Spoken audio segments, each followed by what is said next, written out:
बाबरपुर गांव में बिरजू नाम का एक बूढ़ा आदमी रहता था, जो कि कई सालों से मटन चिकन की दुकान चलाता था। बिरजू अपनी दुकान पर मटन चिकन काट कर लोगों को बेचता था। कई सालों से वो अपनी दुकान इस गांव में चला रहा था। बिरजू काका की दुकान के ठीक सामने गिरधर सेठ का एक ढाबा हुआ करता था। सेठ गिरधर बहुत ही घमंडी किस्म का व्यक्ति था। उसके ढाबे पर चिकन बिरजू काका की दुकान से ही आता था। बिरजू काका हर रोज चिकन मटन लाकर सेठ को देता था, लेकिन जब भी पैसों की बात आती तो सेठ बिरजू को बहुत सताता था। सेठ जी, 1 महीने का हिसाब आपका बाकी है, मुझे मेरे पैसे दे दो ताकि मैं भी बाजार जाकर सामान ला पाऊं। क्या बिरजू, जब देखो तब बस पैसे ही मांगता रहता है, ले लियो आराम से, मैं कहीं भागा जा रहा हूं। सेठ जी, आप भी मेरी मजबूरी समझने की कोशिश करिए। पिछले 1 महीने से लगातार मैं आपको बिना पैसे लिए ही चिकन मटन दे रहा हूं। आखिर ऐसा कब तक चलेगा? मुझ गरीब को भी तो सामान खरीद कर लाना होता है, तभी तो आगे बेच पाऊंगा। अब जल्दी से आप मुझे मेरे पैसे दे दो। उसके इतना कहते ही सेठ ने बिरजू को जोर से लात मारी और चिल्लाते हुए कहा, ए बुड्ढे, इतनी देर से समझा रहा हूं, समझ नहीं आ रहा क्या? लगता है अब तुझ में बहुत घमंड आ गया है। आज से मेरे ढाबे पर बनने के लिए तेरे यहां से चिकन मटन बिल्कुल भी नहीं आएगा। और रही बात हिसाब की तो भूल जा, अब मैं तुझे 1 पैसा नहीं दूंगा। तभी एक लड़का वहां आया और उसने बिरजू काका को सहारा देकर उठाया। आपका बहुत बहुत शुक्रिया साहब। बिरजू काका, आपने मुझे पहचाना नहीं? मैं प्रवेश हूं, दीनालाल का बेटा। बचपन में जब हम लोग बहुत गरीब हुआ करते थे तो आप मुफ्त में हमें चिकन मटन बनाने के लिए दे जाया करते थे। आपका बहुत एहसान है हम पर। काका, आज मैं पढ़ लिख कर शहर में बहुत बड़ा साइंटिस्ट बन गया हूं और काफी सारे इनाम भी सरकार से मिले हैं। अब सचमुच तुम दीनानाथ के छोटे बेटे प्रवेश हो। तुम्हें इतने ऊंचे पद पर देखकर मुझे बहुत खुशी हुई बेटा। सदा खुश रहो और खूब तरक्की करो। और एहसान किस चीज का बेटा? दीनालाल बहुत अच्छा दोस्त था मेरा, उसके लिए मैं इतना तो कर ही सकता था ना। काका, आप मेरे साथ आइए, मैं आपको कुछ दिखाना चाहता हूँ। प्रवेश बिरजू को अपने साथ अपने घर ले गया। घर के अंदर ही उसने अपनी लेबोरेटरी खोल रखी थी। उस लेबोरेटरी में एक बड़ी सी मशीन रखी हुई थी और वहां जाकर उसने एक स्किललेस चिकन को उस मशीन में डाल दिया। कुछ ही देर में उसमें से तरह तरह के चिकन की वैरायटी, जैसे tandoori chicken, chicken fry, chicken kebab, ये सब निकलने लगे। अरे बाप रे, ये कोनो जादू वादू है क्या? इतने सारे आइटम, वो भी बस 5 मिनट में? काका, ये जादुई मशीन मैंने आपको ध्यान में रखकर बनाई है। आज जिस तरह से उस सेठ ने आपके साथ व्यवहार किया वो मुझे बिल्कुल अच्छा नहीं लगा। अब आप इसे अपनी दुकान पर रख लीजिए और कम दाम में तरह तरह के चिकन बनाकर बेचिए। फिर देखिए उस सेठ का ढाबा कैसे 2 दिन में बंद होता है। बिरजू काका ने उस मशीन को अपनी दुकान पर लाकर रख लिया। साथ ही अपनी दुकान के बाहर एक बोर्ड लगा दिया जिस पर लिखा था कि सबसे सस्ते और अच्छे चिकन के बने आइटम। कुछ ही देर में लोगों की भीड़ उसकी दुकान पर आकर लग गई। अरे काका, क्या क्या है यहाँ खाने को? Tandoori chicken, leg piece, roasted chicken, बस आप ऑर्डर करो साहब, जो चाहिए वही बनकर आ जाएगा। मेरे लिए तो आप तंदूरी चिकन लगा दीजिए। और मुझे मटन कबाब खाने हैं। और मेरे लिए फ्राई चिकन। 5 मिनट के अंदर ही लोगों की फरमाइशें पूरी होने लगी और ये देखकर वो बहुत खुश हुए। अब बिरजू काका की कमाई काफी अच्छी होने लगी और कुछ ही दिनों में उन्होंने अपनी दुकान काफी बड़ी कर ली और उसमें एसी लगा दिए। अब सभी लोग उनकी दुकान पर बैठकर आराम से चिकन मटन का आनंद लेने लगे। बिरजू दिन प्रतिदिन तरक्की करता रहा और धीरे धीरे उसने खुद का एक बड़ा सा एसी ढाबा खोल लिया। तो वहीं सेठ का ढाबा अब पूरी तरह खाली पड़ा रहता। हालात ये हुए कि कुछ ही दिनों में सेठ को अपना ढाबा बंद करना पड़ा। अर्जुन ने जैसे ही अपनी माँ से उषा और अपने प्यार का जिक्र किया तो मॉडर्न सोसाइटी में उठने बैठने वाली माँ उनके प्यार के लिए राजी नहीं होती और वो ये सुनते ही भड़क जाती है। क्या तुम्हारा दिमाग खराब हो गया है अर्जुन? कान खोलकर सुन लो, उषा जैसी मिडिल क्लास लड़की इस घर की बहू नहीं बनेगी, नहीं बनेगी, कभी नहीं बनेगी। माँ, उसके मिडिल क्लास होने में उसका क्या कसूर है? और मिडिल क्लास है तो क्या हुआ, वो किसी से कम थोड़ी है। तू ज्यादा जुबान मत चला, तुझसे ज्यादा देखी है मैंने ये दुनिया और मैं इन मिडिल क्लास की लड़कियों की रग रग से वाकिफ हूँ। अपनी माँ की बात अर्जुन की समझ से परे थी। उसने माँ की बात सुन तो ली, लेकिन मन ही मन एक फैसला ले लिया और उषा के साथ मंदिर में जाकर शादी कर ली। फिर उसे अपने घर ले आया। अर्जुन के साथ उषा को देख उसकी माँ का गुस्सा 7वें आसमान पर चला जाता है। खबरदार, खबरदार जो इस लड़की को लेकर मेरे घर के अंदर आया। माँ, ये लड़की ही अब आपकी बहू है। और जहां तक रही घर के अंदर आने की बात, तो अब तो आपकी बहू ने अपने शुभ कदम घर के अंदर रख दिए हैं। निर्मला, छोड़ दो, माफ कर दो उन्हें। आखिर वो हमारे बेटे की पसंद है और अब तो इस घर की बहू भी है। नहीं, मैं इसे कभी माफ नहीं कर सकती। ये इस घर में नहीं आएगी, मतलब नहीं आएगी। निकल जाओ यहाँ से। ये सुनते ही पास ही खड़ी उनकी जवान बेटी धीरे से माँ से कहती है, ये क्या कह रही हो मम्मी? भाभी बालिग है और शादी करके आई हैं। अगर ज्यादा जोर जबरदस्ती की तो पुलिस केस भी हो सकता है। हमारे परिवार की इज्जत ही नहीं, आप जेल भी जा सकती हैं। अपनी बेटी की बातें सुनकर माँ घबरा जाती है। तो क्या करूं? इस 2 कौड़ी की मिडिल क्लास लड़की को घर की मालकिन मान लूं? तुम भी ना माँ, मैंने ऐसा तो नहीं कहा। बस अभी इस लड़की का पलड़ा भारी है, लेकिन ज्यादा दिन तक रहेगा नहीं। हम ऐसी चाल चलेंगे कि ये ज्यादा दिनों तक यहाँ टिक नहीं पाएगी। बेटी की बात सुनकर माँ खामोश हो जाती है और रात भर बेटी के साथ प्लानिंग करती है। दूसरे दिन जब बहू पहली बार खाना बनाने जाती है तो माँ बेटी प्लानिंग करती है।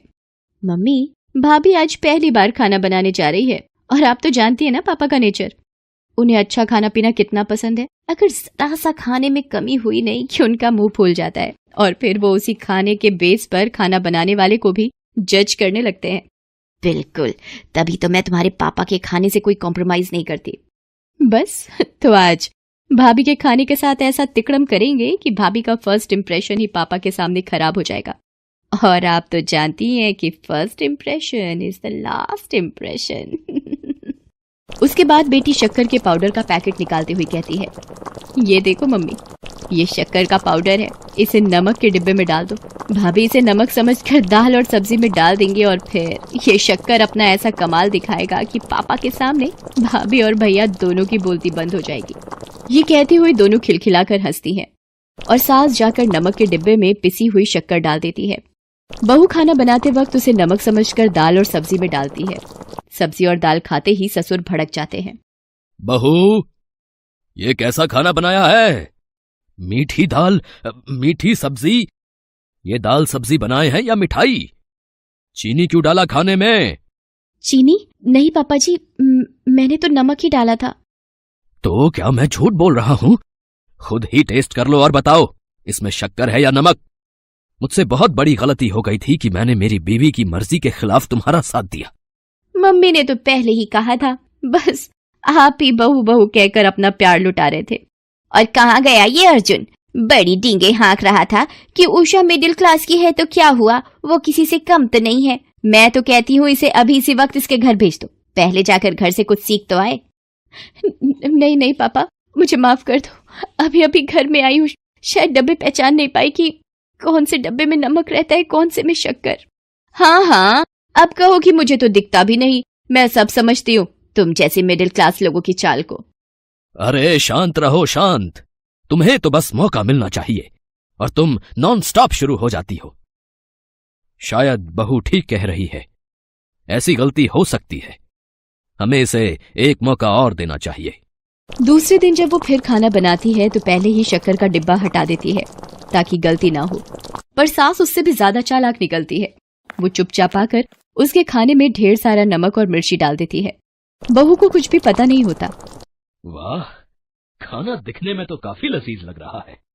आज मैं जम के खाऊंगा। जम के खाओगे या जमा के बहू को सुनाओगे? और सचमुच खाते ही ससुर चिल्लाते हैं, बहू, ये क्या मजाक है? कल खाने में शक्कर ही शक्कर और आज नमक और मिर्च थोक के भाव में डाल दिया है तुमने। नहीं पापा जी, आज तो मैंने नमक मसाले स्वादानुसार डाले थे। ऐसा स्वाद? एक काम करो, तुम एक निवाला खुद टेस्ट करो। बहू जैसे ही एक निवाला मुंह में लेती है वो मुंह से फुर्र से निकाल देती है। वाह क्या स्वाद है, खाते ही मुंह से बाहर आ गया। बहू, तुम्हें खाना बनाना नहीं आता तो तुम बोल क्यों नहीं देती? कोई जबरदस्ती नहीं है। निर्मला, कान खोलकर सुन लो, कल से मुझे ऐसा खाना खिलाया तो मैं घर छोड़कर चला जाऊंगा। पापा, ये आप क्या कह रहे हैं? अरे आप क्यों घर छोड़कर जाएंगे? जिन्हें जरा भी शर्म हो वो छोड़कर जाएंगे घर। बहू की समझ में नहीं आता है कि उसके साथ क्या हो रहा है, लेकिन उसे ये जरूर पता लग गया था कि इस घर में उसकी राह आसान नहीं है और उसकी जिंदगी में जब भी कोई ऐसी परिस्थिति आती थी जहाँ उसकी राहें उसे मुश्किल लगती थी, वो अपने गुरुजी के पास जरूर जाती थी। गुरुजी बहुत ही पहुंचे हुए और दयालु किस्म के आदमी थे। उसने वहां जाकर उन्हें सारी बातें बताई। बाबा, मेरी तो कुछ भी समझ में नहीं आ रहा है। पर मेरी समझ में आ गया है बेटी। उसके बाद बाबा अपनी झोली से एक पुड़िया निकालकर उसे देते हैं। ये जादुई मसाला है। इसे तुम जिस खाने में भी डालोगी, उसका स्वाद अपने आप अच्छा और स्वादिष्ट हो जाएगा। लेकिन याद रखना, कुछ भी बनाते वक्त जैसे तुम सोचोगी, बनने वाली चीज का स्वाद वैसा ही हो जाएगा। सच बाबा? हाँ, पर जो तुम्हारे साथ चालाकी करेगा, उसकी थाली में उसी खाने का स्वाद वैसा ही आएगा, जैसा कि उसने तुम्हारे साथ चालाकी करते वक्त सोचा होगा। इधर उसके ससुराल में सास और ननद सोच रही थी कि बहू घर छोड़कर चली गई है। वो मन ही मन खुश हो रहे थे, लेकिन दोपहर तक बहू वो जादुई मसाला लेकर अपने ससुराल आ गई। उसे देखकर सास और ननद ने अपना मुंह फेर लिया, लेकिन बहू ने इस बात की परवाह किए बगैर अपने ससुर से एक बार और अपने हाथ का बना खाना खाने की रिक्वेस्ट की। ससुर पहले तो नाना कहते रहे, लेकिन बाद में मान गए। शाम को बहू खाना बना रही होती है और एक पल के लिए किचन से बाहर जाती है कि तभी सास आकर खाने में मसाला, मिर्च और नमक किलो के हिसाब से डाल देती है। ये तेरा आखिरी दिन होगा इस घर में, तो कौड़ी की लड़की, अब तुझे कोई नहीं बचा सकता। सास के जाते ही बहू आती है और उसमें पुजारी बाबा का जादुई मसाला डालते हुए कहती है, खाना खूब स्वादिष्ट हो जा। उसके बाद खाना लाकर जब वो डाइनिंग टेबल पर लगाती है तो ससुर को खाते देख सास धीरे से अपनी बेटी से कहती है, देखना बेटी, अभी एक निवाला खाते ही तुम्हारे पापा ज्वालामुखी की तरह फटेंगे। आह, वाह, क्या खाना बनाया है। आह, क्या क्या बात करते हैं? मुझे तो नहीं लगता कि अच्छा है, एक दो निवाले और खाओ। 2-4 निवाले क्या, मैं तो पूरा खाना खा जाऊंगा। ये कहते हुए फटाफट काफी खाना खा जाते हैं। ये देख सास की आंखें फटी की फटी रह जाती हैं। हैं? ऐसा कैसे हो गया? अरे देख क्या रही हो निर्मला, तुम भी खाओ। बहुत बढ़िया है। आह, ये सुनकर वो भी खाती है और उसे बड़ा ही गंदा स्वाद आता है। पूरा खाना वो फर्र से मुंह से बाहर निकाल देती है। छी, कितना गंदा खाना है। ये सुनकर बहू समझ जाती है कि आखिर इतने दिनों से उसके साथ ये सब कर कौन रहा था। इधर ससुर जी भी अपनी पत्नी को इस तरह खाना उगलते देखते हैं तो ऐसा कैसे हो सकता है निर्मला, भला खाने का स्वाद मुझसे ज्यादा कौन जान सकता है। ये लो चखो। कहते हुए अपनी थाली का निवाला खिलाते हैं तो सास को स्वादिष्ट लगता है। अरे हाँ, ये तो वाकई स्वादिष्ट है। फिर तुम्हारी थाली का क्यों नहीं है? वो भी तो इसमें से बहू ने परोसा है। तो आप भी मेरी थाली का खाकर देखो। ये सुनकर ससुर खाते हैं तो उन्हें स्वादिष्ट लगता है। ये तो बिल्कुल मेरी थाली के खाने जैसा ही है। मैंने पहले ही कहा था, अब चुपचाप खाओ इसे और बिना मतलब मीन मेख निकालना बंद करो। वो जैसे तैसे एक निवाला खाती है, फिर फुर्र से उड़ाती है। ये देख पति को गुस्सा आता है और वो अपनी जगह से खड़े होकर चीखते हैं, ये क्या बदतमीजी है, मैं ये बर्दाश्त नहीं करूंगा। सुनते ही रोती हुई वो उनके पैर पकड़ लेती है और उन्हें सारी बात सच सच बता देती है। निर्मला, कोई तुम्हारे या तुम्हारी बेटी के साथ ऐसा करता तो? बेचारे हमारे बेटा बहू एक दूसरे से इतना सच्चा प्यार करते हैं और तुम। माफ कर दीजिए मुझे, माफ कर दीजिए। आज मुझे पता चल गया कि सच्चे प्यार का साथ ऊपर वाला भी देता है। आज के बाद मैं इसे अपनी बहू नहीं, बेटी बनाकर रखूंगी। ये सुनकर सभी खुश हो जाते हैं।